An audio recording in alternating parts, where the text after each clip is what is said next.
what I try to do, and something I emphasize to my class whenever we do talk about morality across cultures, is a tricky with moralities because we are socialized within a set of moral values to think of this is right and this is wrong. So it's very difficult to conceive that other cultures could do things differently, because if it's differently from what we think of as right, we reflexively assume that it's wrong. But even things in our culture, like just to bring an example from North America, I think child beauty pageants are morally wrong, right? Yeah. So even though I'm raised in that culture, I can still understand that there are things that are morally wrong with that.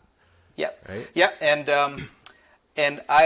I mean, there's lots of other cultural practices and practices here within Canada that I also agree are wrong. And I don't think it's problematic to have views of other cultures like this. I think that's just natural because, we do learn a set of moral values, and that guides our life, and we judge people on whether they stick to it. And you do find sometimes that cultures can have practices that go strongly against that.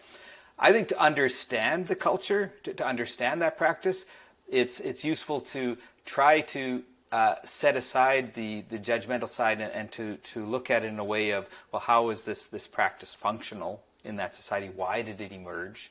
And I think that's useful for coming to understand why people do things. And I would argue, I don't think overall that it's reasonable to say that some cultures are more moral on average than others. I think they're adopting, sets of practices that fit with what the cultural norms around them require. But yeah, it's a remarkable diversity around the world of the kinds of things that people do, and many of the things that people do are far outside of what the norms are within Canada of what is appropriate behavior. Well, one thing you say right there, what I think is really interesting is the fact, is it functional, right?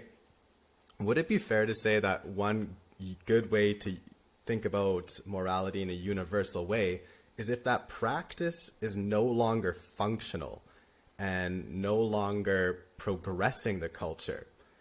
Can we say that it's wrong in those terms then? Yeah, that's interesting. I think at heart this is a very thorny debate because functional for whom? And I agree that there's lots of traditions that continue and often would be seen as problematic now. Some of the traditions that continue that maybe used to make sense in the past. I think, for example, a gender division of labor used to make sense in the past when society was structured around that, and society, the norms have changed, and I don't think that same gender division of labor makes sense anymore, even though people with more traditional views will think, well, this is the way it's always been and it should continue to be that way. And so, yeah, you always are going to have within any society that some people are going to be embracing traditions more, and some people are going to be looking forward more to the new world that we're living in, and people differ in that regard. And I think could be value both in trying to respecting traditions and in looking to come up with new norms for the new changing cultures, because the cultures are always changing. They are always fluid. We have new inventions coming by, that we now live in a world with smartphones. As of this year, it seems like we live in a world with artificial intelligence too, and that's going to change the kinds of norms that we develop in a society of what is the effective way to live. Our traditions, are what got us here, and some of those traditions maybe are going to provide a good foundation for us going forward, and other of our traditions are ones that are now causing harm. But I think there's always going to be a lot of debate within a society of what is more harmful and what is more value. And I think, this is always, I think, going to be a perennial topic of debate between those endorsing more traditional views in society and those endorsing more progressive views. And I think every society has that division of opinions, and it's contested, and it's.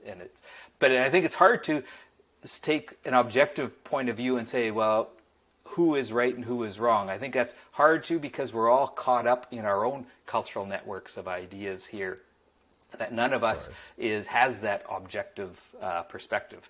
And so, yeah, I think morality is often confounded with these subjective perspectives based on the various cultural subcultures that we all live in, because we all do live in different collections of subcultures. That it's not. I'm not just Canadian. I live in Vancouver, but I belong to various different social networks, and those have all shaped the way that I think, and that's the same for everyone. And all of those influences here have nudged us into the person that we are now, and including our views on very contentious moral issues.